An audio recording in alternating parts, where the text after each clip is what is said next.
ऐसे क्यों लगता है? क्योंकि जब आप देखोगे ना, कुछ कुछ ऐसी बातें हैं कि जैसे कि जब पति मर जाता है तो स्त्री व्यवस्था से छूट जाती है।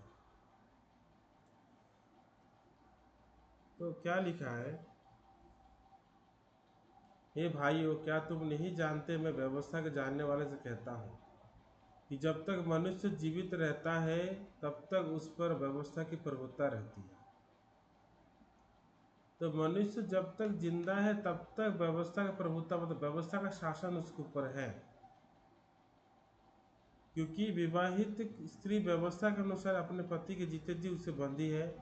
परंतु यदि पति मर जाए तो वह उस व्यवस्था छूट गई। जिस तरह से एक स्त्री का अगर किसी पुरुष से विवाह हुआ तो एक उसका पति जो है उसका मालिक रहता है ना, तो जब तक वो जिंदा है तो उसी के बंधन उसको रहना पड़ेगा। पर अगर जब वो मर जाए तो वो और उसके अधीन में नहीं रह सकता। इसलिए तीन क्या कहते हैं, इसलिए यदि पति के जीते जी वह किसी दूसरे पुरुष की हो जाए तो व्यभिचारिणी कहलाएगी। परंतु यदि पति मर जाए तो वह उस व्यवस्था से छूट गई। यहाँ तक कि यदि किसी दूसरे पुरुष की हो जाए तो भी व्यभिचारिणी ना ठहरेगी। तो जब तक पति जिंदा है, अगर वो किसी और दूसरे के साथ वो शादी करती है ये व्यभिचारी कहलाएगी। पर जब पति मर जाए तो अगर दूसरी शादी भी करती है तो उसे व्यभिचारी कहा नहीं जाएगा। वैसे ही मेरे भाइयों, तुम भी मसीह की देह के द्वारा व्यवस्था के लिए मरे हुए बन गए कि उस दूसरे के हो जाओ जो मरे हुए से जी उठा, ताकि हम परमेश्वर के लिए फल पाए। तो हम क्या हो गए, हम यीशु मसीह में ऑलरेडी मर गए एक्चुअली, बाय फेथ। विश्वास से हम यीशु मसीह में मर गए। तो जब हम मर गए तो और हम क्या है, व्यवस्था के दासत्व में नहीं रहे। मतलब जो सोचता है वो जिंदा है। जो अभी तक आत्मिक तौर से नहीं मरा, जो व्यक्ति अभी तक सोचता है आई एम अलाइव, वो व्यक्ति जो है अभी तक व्यवस्था के अधीन में ही रहेगा। तो व्यवस्था के लिए क्या है, हमें मरना है, क्योंकि व्यवस्था जो है हमें जिंदगी दे नहीं सकता।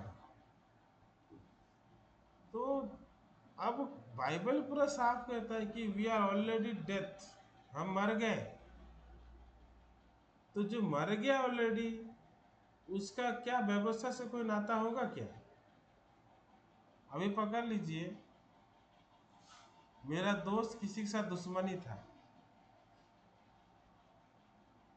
मेरा दोस्त किसी के साथ दुश्मनी था। उसका बहुत मन था कि जब एक दिन उसको पकड़ के वो 2 लात नहीं मारेगा तब तक उसको जो है शांति नहीं मिलेगी। और बेचारा क्या हुआ, बाइक चला के जा रहा था, पर एक्सीडेंट की वजह से उसका बदलाव पूरा नहीं कर पाया। तो अब क्या है, हम लोग गए, और जिससे वो गुस्सा करता था उसको भी पता नहीं था। तो मैंने कहा कि हे भाई देख, तेरा इतना मन था, देख तेरा शत्रु आया है। तो उसके पाँव को पकड़ करके, ये ले उसको लात मार तू। उसके पाँव से उसको हम लात मार रहे हैं। तो अब बात क्या बनेगी कि जो लड़के को लात लग रही है वो मरे हुए आदमी से, वो गुस्सा किसके ऊपर होगा? क्या उस डेड बॉडी से होगा, या फिर जो उसका हाथ पांव को चला रहा है उससे गुस्सा होगा? जो हाथ पांव को चला रहा है, राइट। ठीक उसी प्रकार से तो ऑलरेडी ऑलरेडी जब परमेश्वर हमें देखता है, हम जो है ना मरे हुए हैं। जो पापी वो मरा हुआ है। पर जो पापी मरा हुआ है, अगर वो कुछ कर रहा है तो कौन करवा रहा है उसको? शैतान उसको करवा रहा है।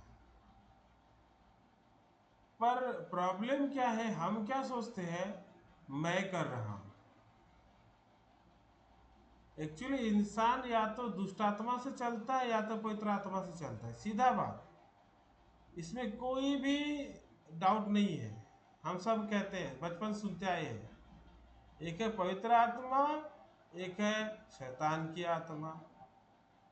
तो जो व्यक्ति पवित्र आत्मा के अधीन में होगा उसको पवित्र आत्मा चलाएगा, और जिसको पवित्र आत्मा चलाएगा क्या वो पाप करते फिरेगा? तब तो पवित्र आत्मा बेकार है। अगर मैं जी भर के पाप करता रहूं और मैं कहूं मेरे अंदर पवित्र आत्मा है, तब तो ये हो नहीं सकता ना। जिसके अंदर पवित्र आत्मा आएगा वो पवित्रता की ओर आगे बढ़ेगा, वो पाप के बस में नहीं रहेगा वो।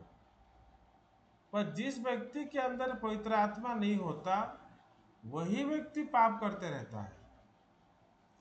आप परमेश्वर का खेल देखिए, परमेश्वर इस कदर मतलब वो बुद्धिमान है कि उसने क्या किया, शैतान को जो है ना इस शरीर के ऊपर जो है अधिकार दे दिया,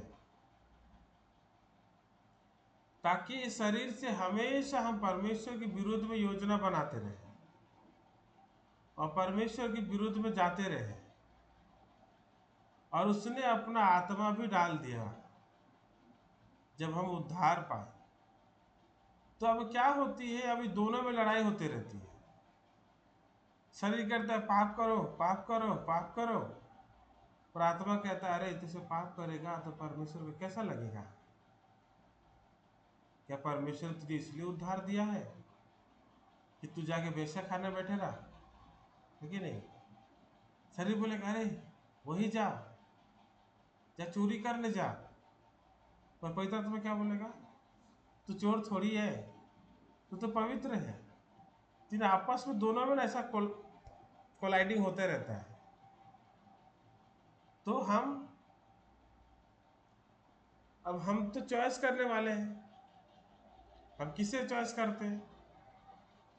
अब दो लड़का दिखाया किसी लड़की को कि बेटा तुमको इस मसल वाले से शादी करना है या फिर इंजीनियर के साथ शादी करना है। तो लड़की को भी मसल वाला भी पसंद है, इंजीनियर वाला भी पसंद है, और दोनों से शादी नहीं कर सकती ना ये। अगर एक इंजीनियर को चाहिए तो मसल वाला का दिमाग से हटाना पड़ेगा, और एक मसल वाले को चाहिए तो इंजीनियर वाला दिमाग से हटाना पड़ेगा। कोई एक को ही चुन सकते आप। तो अब हम हो गए कुमारी कन्या, हम जिससे शादी करेंगे हम उसी के हो जाएंगे। तो अगर मैं परमेश्वर को चुनता हूं तो मैं उसके वचन को चुनूंगा, तो मैं वचन का दास बन गया। कल जैसे मैं बोल रहा था वचन का दास। और अगर मैं सोच को चुनूंगा, ये शैतान की आवाज है, तो मैं शैतान का दास हो गया। पर ऐसे भी दास है जो परमेश्वर का दास बोलते हैं खुद को, परंतु अभी तक शरीर की आवाज को सुन रहे हैं। कोई पास्टर कहता है मुझसे तो मिस्टेक हो जाता है। अरे क्यों मिस्टेक हो रहा है ये तो सोचो। मिस्टेक इसलिए हो रहा है क्योंकि आप जानबूझ करके आपके शरीर की आवाज को सुन रहे हो। वेरी इजी टू से, क्योंकि ऑलरेडी शैतान को शरीर के ऊपर अधिकार दिए दिया गया। तो जो इंसान जो है, इंसान डेड बॉडी है, तो दुष्ट आत्मा चलाएगा तो परमेश्वर को जोम्बी बोलेगा, है कि नहीं? और पवित्र आत्मा चलाएगा तो हम लोग लिविंग बीइंग बोलेंगे। प्रभु की दृष्टि में आप जैसा सोच रहे हो ना, ये आदमी जिंदा नहीं है परमेश्वर दृष्टि में। जो व्यक्ति परमेश्वर को जो पापी है ना, वो एक मरा हुआ है। पर जो यीशु के वचन, जो परमेश्वर के वचन के द्वारा जो उद्धार पाया, वही इंसान ही परमेश्वर की दृष्टि में जो है जीवित है। तो आप सोच लो, आज जितने भी मसीह लोग आपको दिखाई देंगे ना, ये सारे के सारे जो पापी है ना, वो परमेश्वर की दृष्टि में मरे हुए हैं। ये जिंदा नहीं है लोग। पर जो विश्वास से मर गया परमेश्वर के वचन के अनुसार, वही जिंदा हो सकता है। परमेश्वर के वचन के द्वारा। तो इसी प्रकार से क्या बोला परमेश्वर कि तू विश्वास कर, तू मर गया, मतलब तू और व्यवस्था के बोझ मत रहा। क्यों, क्या होगा? क्योंकि जब हम शारीरिक क्योंकि जब हम शारीरिक थे तो पापों की अभिलाषाओं जो व्यवस्था के द्वारा थी मृत्यु का फल उत्पन्न करने के लिए हमारे अंगों में काम करती थी। तो क्या पूरा साफ लिखा है, जब हम शारीरिक थे। शारीरिक लोग कौन है? जो व्यवस्था के द्वारा जीता है, जो हर रविवार को 10 आज्ञा बोलता है ना, वो सबसे शारीरिक आदमी है। Do not misunderstand, he is spiritual. Bible ऐसा नहीं, उसको सपोर्ट ही नहीं करती है। बाइबल कहती है कि परंतु क्योंकि जब जब हम शारीरिक थे तो पापों की अभिलाषाएं जो व्यवस्था के द्वारा थी मृत्यु को उत्पन्न करने के लिए हमारे अंगों में काम करती थी। तो व्यवस्था में चलने वाला इंसान ही शारीरिक है। मिस्टेक क्यों हो जाता है? अरे व्यवस्था तो वही काम कर रहा है तुम्हारे अंदर में।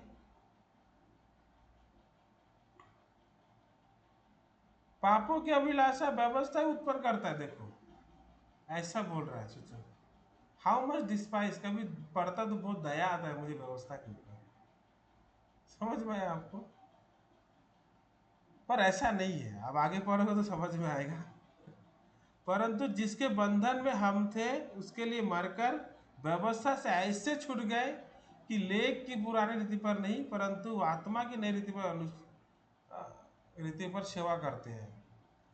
तो हम उसके बंधन में थे, पर जब हम मर गए तो हम लोग ऐसा छूट गया कि और हम उस लेख की पुरानी रीति पर नहीं है परंतु आत्मा की नई रीति पर सेवा करते हैं। तो व्यवस्था को मन में रख करके हम सेवा नहीं करते। अभी हम क्या है, जैसे व्यवस्था के अब सब अधीन में जी रहे हैं ना, ऐसे व्यवस्था के अधीन में जी रहे हैं। हम व्यवस्था के ऊपर आ गए, अभी ऊपर आ गए तो हम इसके अधीन में नहीं रहे। तो पहले व्यवस्था के अधीन में तो पाप करते रहते थे, है कि नहीं? पर अभी परमेश्वर ने क्या किया, हमको व्यवस्था को ऊपर ला दिया। अब्राहम के लिए कोई व्यवस्था नहीं है, नोआ के लिए भी कोई व्यवस्था नहीं है। समझ में आया? पर क्योंकि व्यवस्था से कोई धर्मी नहीं ठहर सकता, इसलिए अब्राहम के लाइफ में भी कोई व्यवस्था नहीं था।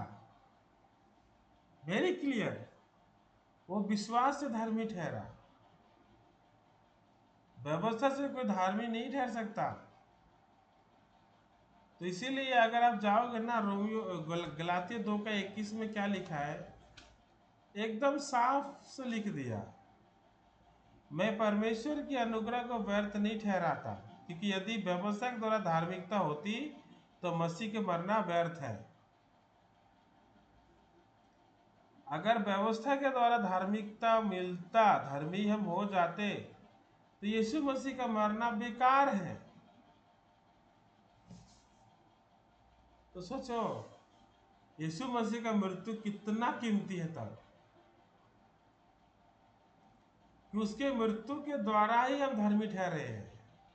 और आप कई ऐसे सारे लोग देखोगे, वो क्या बोलते पता है आपको, आपने उद्धार पा लिया जी, हाँ प्रोसेस में है,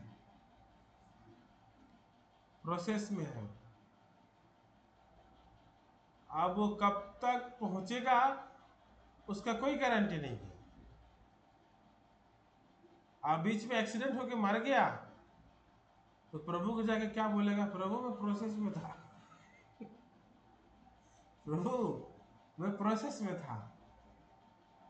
कैसा गुस्सा आएगा सोचो। सच में अगर मैं यीशु होता ना, मैं कई बार यीशु होता तो मैं बांस निकाल के ना बांध के मारता धमाधम कर दे। वही बांस से लकड़ी, जो पतला लकड़ी होती है ना, वो पतली लकड़ी जो होती है उससे जब मारोगे कुछ होगा नहीं परंतु जल जाएगा एकदम। तो ऐसे ही मारने का मन करता है मुझे ऐसे लोगों को। हाँ, ऑन द प्रोसेस। क्यों? कोई ना कोई मिस्टेक हो जाता है। अरे अरे होश में आ जाओ। शरीर हमारा पाप के हाथ में बिका हुआ है, तो तुम शरीर से जितना भी प्रयास करोगे तुम पाप ही करोगे। सीधा बात, नो बकवास। तुम जितना शरीर से कोशिश करोगे कि मैं शरीर को परफेक्ट करके दिखाऊंगा, तो तुम क्या करोगे? तुम पाप ही करोगे। वेरी सिंपल, बाइबल ऐसा बोलती है। तो इसीलिए परमेश्वर को क्या करना पड़ा? हमको मारना पड़ा क्रूस में, क्योंकि जब वो मरा हम भी मर गए, मतलब व्यवस्था छूट गए और पुराना पति हमारा नहीं रहा। एक व्यवस्था का लिखो, एक एक पेज में लिखो व्यवस्था, ठीक है?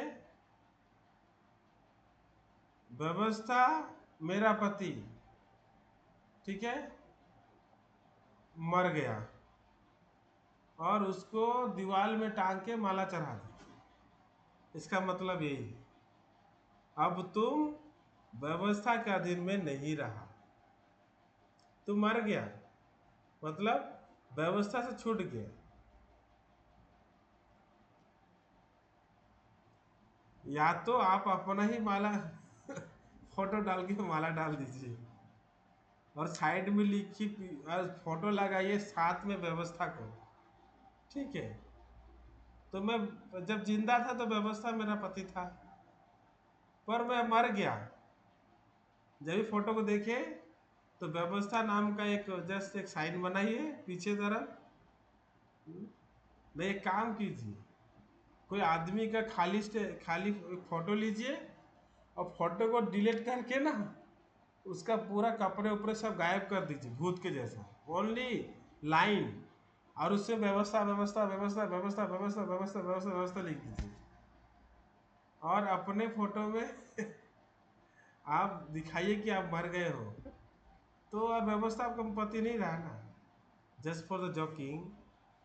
पर बात यह कहना चाहता हूं मैं कि आप मर गए, हम मर गए, ऑलरेडी मर गए।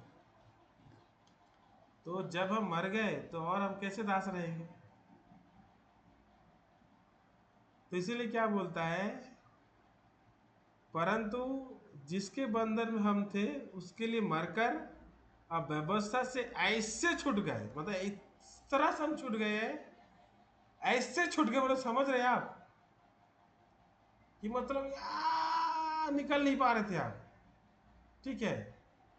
जैसे कोई जेल से भागता है ना, कई फिल्म में देखा हो, तो कोई जेल से भागता है तो भागता है कहाँ से? टॉयलेट से भागता है। तो टॉयलेट से जब भागते भागते भागते भागते क्या होता है, वो पूरा अंदर से निकल जाता है। तभी ढूंढते ढूंढते ढूंढते क्या पता चलता है कि वो समुंदर में बह गया,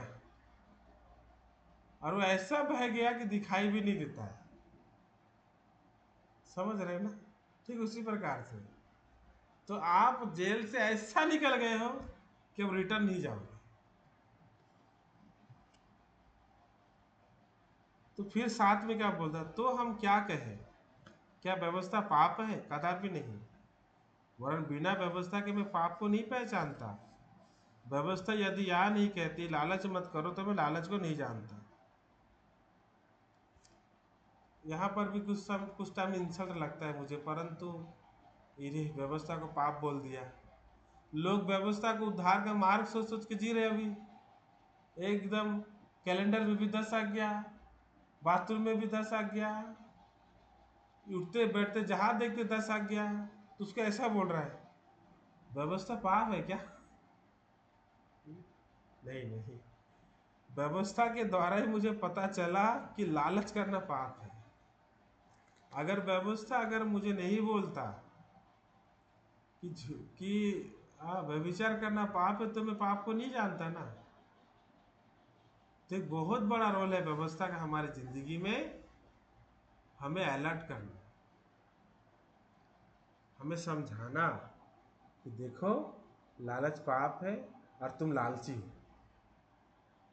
यही काम किया, कुछ नहीं, इससे ज्यादा नहीं। देखो झूठ बोलना पाप है और तुम झूठा है, फ्री, समझ रहे ना? देखो चोरी करना पाप है और तुम चोर हो। मतलब क्या, हमें अपराधी बना देता है जब हम, अरे यीशु मसीह तो पापी के लिए आया ना, यीशु मसीह थोड़ी ना धर्मी के लिए आया। हाँ? जो जन्म से धर्मी है ऐसा कोई नहीं है दुनिया में, ठीक है?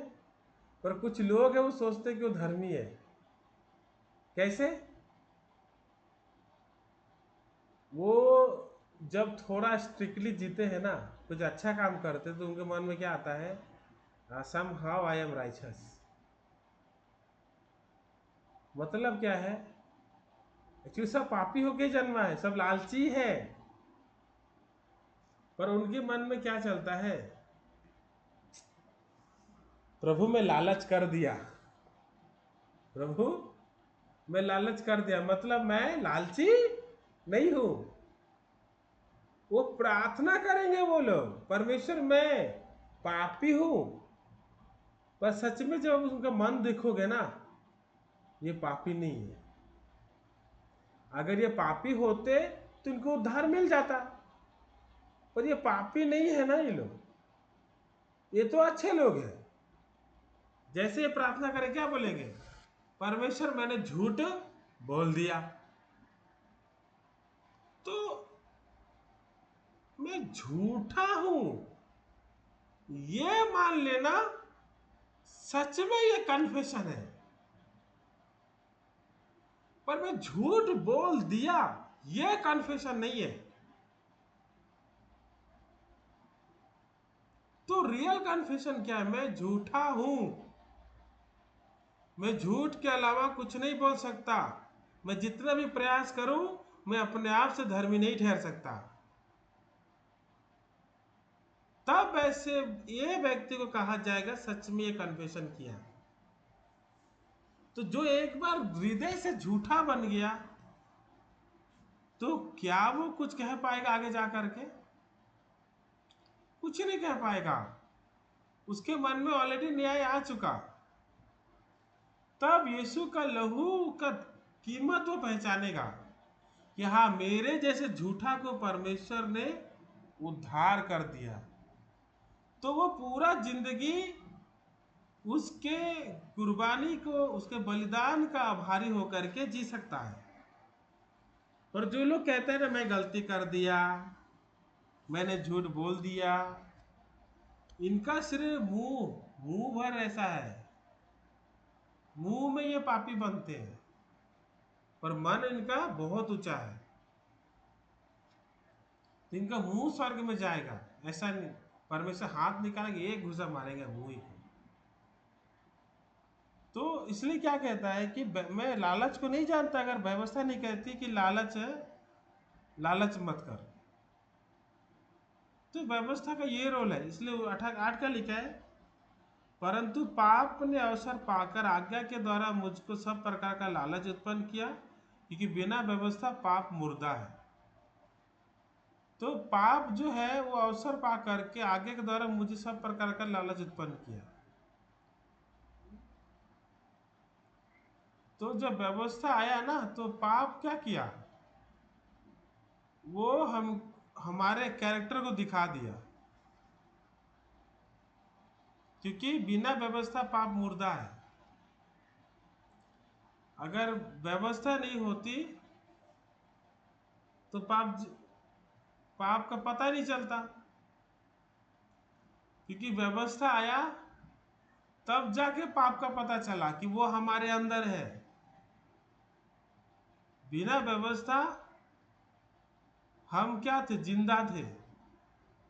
क्या लिखा है, मैं तो व्यवस्था के पहले जीवित था, परंतु जब आज्ञा आई पाप जी गया और मैं मर गया। ये कंटेंट है व्यवस्था का। मैं तो व्यवस्था के पहले जिंदा था, पर जैसे व्यवस्था आया पाप जी गया और मैं मर गया। I am finish. मैं कुछ भी नहीं कर सकता, मैं मर गया already. I am going to hell. क्या लोग मानते हैं? नहीं मानते। वो बोलेंगे पापी, आप नरक जा रहे हो, स्वर्ग जा रहे हो। यीशु को विश्वास करते स्वर्ग जा रहे हैं। कंफ्यूजन देखिए। पापी तो नरक चला जाएगा ना, तो पापी है ना। नहीं, यीशु के द्वारा तो मैं स्वर्ग जाऊंगा। अरे पापी तो नरक चला जाएगा, तो गुस्सा हो जाएगा। तू कौन है न्याय करने वाला? परमेश्वर न्याय करेगा।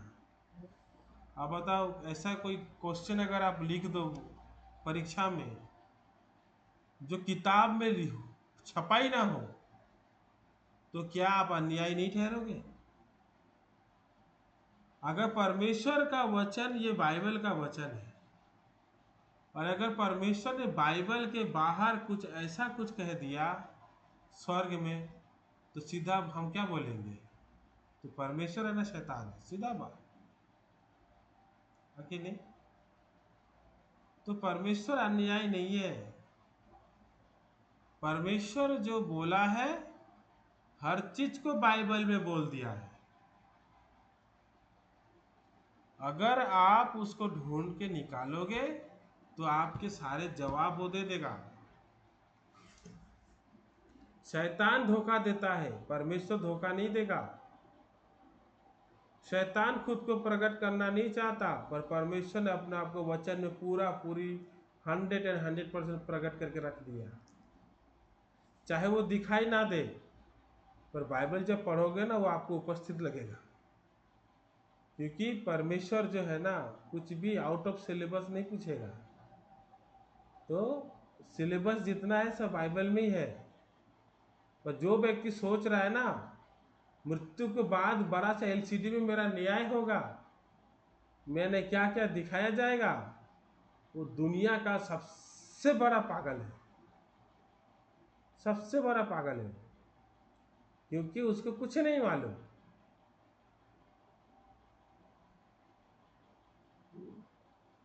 आगे क्या लिखा है? और आज्ञा जो जीवन के लिए थी मेरे लिए मृत्यु का कारण ठहरी। तो जो आज्ञा मैं सोच रहा था जीवन के लिए होगा, और मेरे मृत्यु का कारण हुआ। मुझे पापी करने का कारण हुआ। वो पापी मेरे मन में क्या बोलते हैं, मृत्यु का कारण ठहरा। मुझे जीवन नहीं देगा आज्ञा, मुझे मृत्यु दे रहा है। हम सोचते थे कि वो जीवन देगा, पर जीवन नहीं देगा। देखो कितना बड़ा स्कैम किया गया अभी।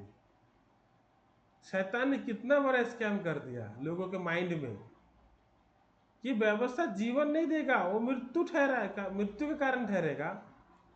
पर ये लोग क्या कहते हैं, व्यवस्था पालन करो तुमको आशीष मिलेगा। ये व्यवस्था मृत्यु लाएगा, ये बाइबल कह रही है।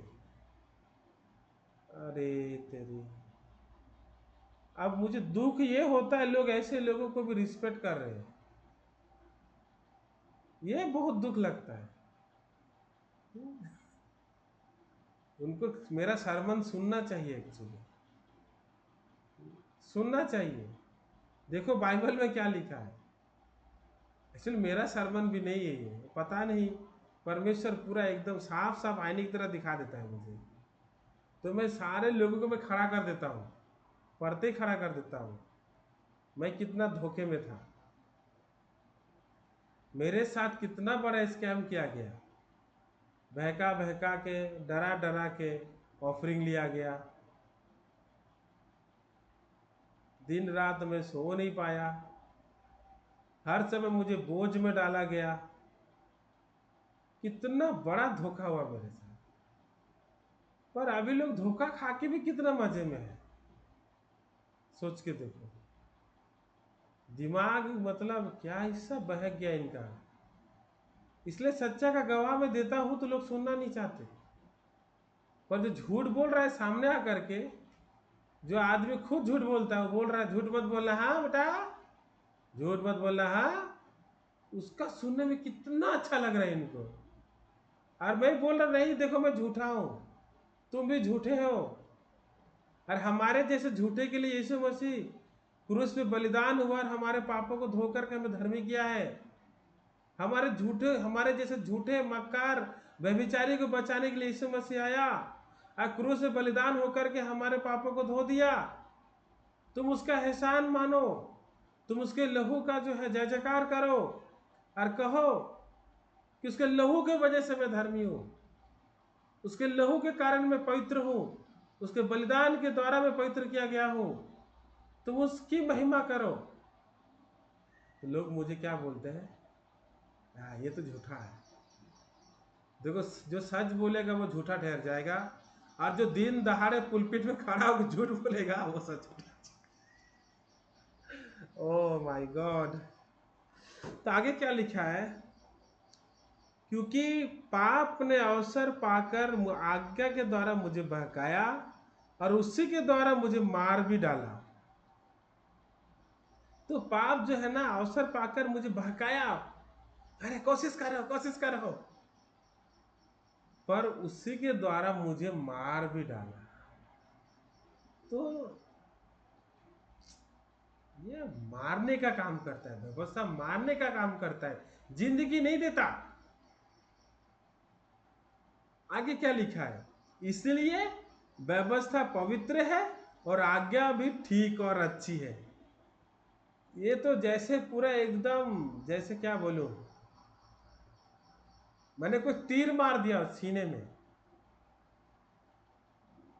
क्या बोला, व्यवस्था पवित्र है और आज्ञा ठीक और अच्छा है। तो इतना तो सोचना चाहिए, अरे व्यवस्था तो पवित्र है और मैं पापी हूं, तो मैं भला इस पवित्र व्यवस्था का पालन कैसे कर सकता हूं। जैसे कुत्ते को स्कूल का बैग पकड़ा करके उसके पीठ में बांध करके भेज दो और बोलो पढ़ के आना, ठीक है, और आके काखा बोलना, तो कुत्ता कुत्ता काखा का बोलेगा ना, घाव घाव करेगा, वो घाव घाव करेगा। तो वैसे जो इंसान जो है वो पापी होकर जन्मा है, वो पवित्र व्यवस्था का पालन कैसे करेगा। तो वे ऐसे ही ठहरा ना, जैसे कुत्ते को मैंने इंग्लिश मीडियम स्कूल भेज दिया और बोला इंग्लिश बोलना सीख के आना, ऐसा कभी नहीं हो सकता ना। तो एक पापी कैसे पवित्र व्यवस्था का पालन कर सकता है, ये इम्पॉसिबल। अब अच्छा बनना चाहते हो ना, किसी पूछिए अच्छा बनना चाहता हो, हाँ मैं अच्छा बनना चाहता हूं, क्योंकि तू अच्छा नहीं है, मान लो ना। तो पवित्र बनना चाहता हूं, हाँ मैं बनना चाहता हूं, क्योंकि तू पवित्र नहीं तो पापी है। Very simple. मैं अमीर बनना चाहता हूं क्योंकि मैं अमीर नहीं हूं, जो गरीब है वही अमीर बनना चाहेगा क्योंकि वो गरीब है। तो परमेश्वर ने पहले से कह दिया व्यवस्था पवित्र है। अरे बाप रे, व्यवस्था पवित्र है तो ये मैं कैसे पालन करूंगा, मेरे अंदर तो वो सॉफ्टवेयर डाला ही नहीं गया है। अगर मेरे अंदर कोई पवित्रता का सॉफ्टवेयर होता तो मैं पालन कर लेता, पर ये तो होगा ही नहीं क्योंकि वो पवित्र है, ऐसा साफ साफ लिखा है। तो क्या करना पड़ेगा, हाथ उठा देना पड़ेगा उसको, नहीं उठाएंगे। हम होंगे कामयाब एक दिन, we shall overcome one day यानी some day, which day I don't know. अभी वही गाना गा रहे हैं, we shall overcome, we shall overcome some day, oh deep in my heart I do believe we shall overcome someday, which day।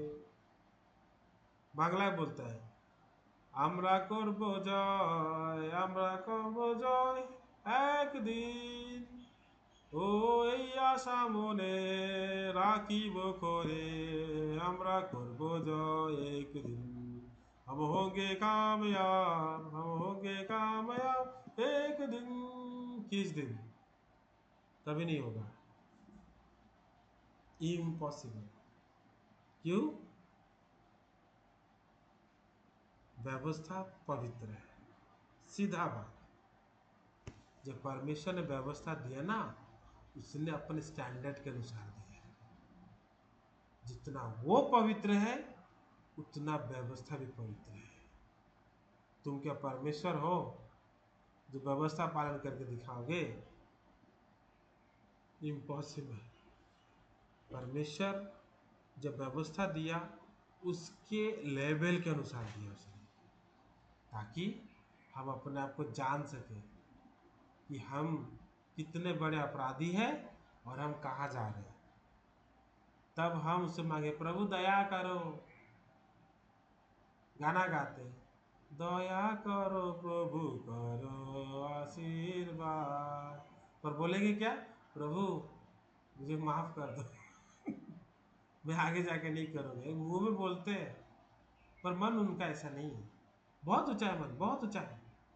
अगर मन में मृत्यु आ जाए, वो इंसान ऐसे बोलेगा मैं पालन करूंगा? मृत्यु नहीं आता इनके मन में, इसीलिए ये लोग ऐसा जी रहे हैं। खुद भी जी रहे हैं, खुद भी पापी है, दूसरों को भी पापी बना रहे हैं, और जस्ट मुंह बोला पापी बना रहे हैं, पर क्या कर रहे हैं? दूसरों को भलाई भलाई का दुकान लगा दिए। बस चलो अच्छा अच्छा बनने की कोशिश करते रहो, एक दिन तुमको सफलता मिलेगी।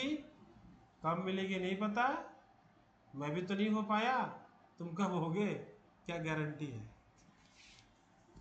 तो व्यवस्था पवित्र है, ये आप माइंड में रख लो। हम पापी होके जन्मे हैं, हम कभी भी व्यवस्था का पालन नहीं कर सकते। तो 9 कहती है, तो क्या वह जो अच्छी थी वह मेरे लिए मृत्यु ठहरी? कदापि नहीं, परंतु पाप उस अच्छी वस्तु के द्वारा मेरे लिए मृत्यु को उत्पन्न करने वाला हुआ, कि उसका पाप होना प्रकट हो और आज्ञा के द्वारा पाप बहुत ही पापमय ठहरे। मतलब इतना भयानक पापी बना दे आपको, ताकि आप बोलो प्रभु बचाओ। इस हालत में लाने का काम करता है व्यवस्था। ओके, इतना ही आज व्यवस्था के क्लास यहीं पे खत्म करेंगे। प्रार्थना करेंगे। धन्यवाद देते हैं प्यारे परमेश्वर पिता कि प्रभु सच में आपने हमें ये बाइबल का वचन दिया है प्रभु, जो सच में एक आईने की तरह काम करता है। वो हमें बतलाता है कि देखो हम कितने अयोग्य लोग हैं, हमारे पास कोई खासियत नहीं, कोई गुण नहीं, हम ऐसे लोग हैं जो नरक ही चले जाएंगे। तो परमेश्वर आज भी कई सारे लोग व्यवस्था की लकीर को अपने घर में खींच के बैठे हुए हैं। चर्च में भी दर्शा गया दिखाई देता है, घर में भी दिखाई देता है, पर उस बात उसको पढ़ करके भी वो सब रियलाइज नहीं कर पा रहे हैं कि उनकी पहुंच कहाँ हो रही है। तो परमेश्वर का अनुग्रह देना ताकि ये उस सच्चाई को जान सके कि सच में व्यवस्था जो है मुझे वो पवित्र है, मैं उसका पालन नहीं कर सकता। मैं ऐसा इंसान हूँ जो नरक ही जा रहा हूँ। परमेश्वर की दया के अलावा मेरे पास कोई रास्ता नहीं बचा। तो परमेश्वर अनुग्रह देना ताकि जो लोग ये वचन सुनेंगे प्रभु, उनकी आंखें खुल जाए और वे अनुग्रह पा करके परमेश्वर की दया को समझ सके और उद्धार पा सके। धन्यवाद करता हूँ, ये प्रार्थना मैं यीशु मसीह के नाम से करता हूँ, आमीन।